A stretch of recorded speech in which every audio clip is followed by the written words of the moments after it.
समांतर क्रम संयोजन। देखिए जैसे मान लीजिए सपोज 3 पूंछ वाले प्राणी हैं, 3 पूंछ वाले प्राणी हैं, एक प्राणी यहाँ है, एक प्राणी यहाँ है, एक प्राणी यहाँ है। ये प्राणी खड़ा है इधर मुंह करके, इधर मुंह करके, यहाँ किसी चीज को ये पकड़ लिया है अपने, ठीक है। अब ये बीच वाला जो इसके बाद वाला जो प्राणी है, दूसरा प्राणी, ये क्या किया है, अब इसके आगे पूंछ है तो इनका पूंछ है, तो इसके पूंछ को पकड़ लिया है। अब ये दूसरा वाला जो है, अब इसका पूंछ कौन पकड़ेगा, ये तीसरा वाला पकड़ लिया, और इनका पूंछ कोई और पकड़ लिया।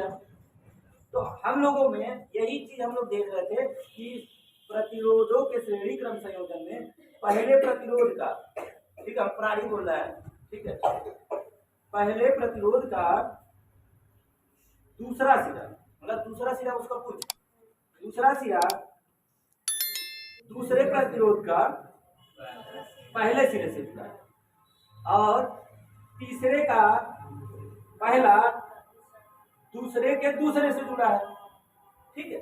इसमें क्या हो रहा था, अब इस वाले प्रतिरोध में समांतर में अभी तो ये सब आपस में एक दूसरे का पूंछ पकड़ के काम चला लिए थे। अब ये समांतर वाले में जब जाएंगे तो समांतर वाले में मान लीजिए इन तीनों को हम खड़ा किए और तीनों का पूंछ पकड़ लिए अकेले, ये तीनों हैं, तीनों को खड़ा किए और तीनों का पूंछ पकड़ के रख दिए, ठीक है।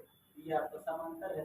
इसमें क्या बोला जाता है कि समांतर क्रम संयोजन में सभी प्रतिरोधों का पहला सिरा एक बिंदु पर, दूसरा सिरा दूसरे बिंदु पर संयोजित होता है, ठीक है। यही अंतर है इनका, इनके सभी सिरे एक पर, उनके और इस वाले में एक दूसरे का पकड़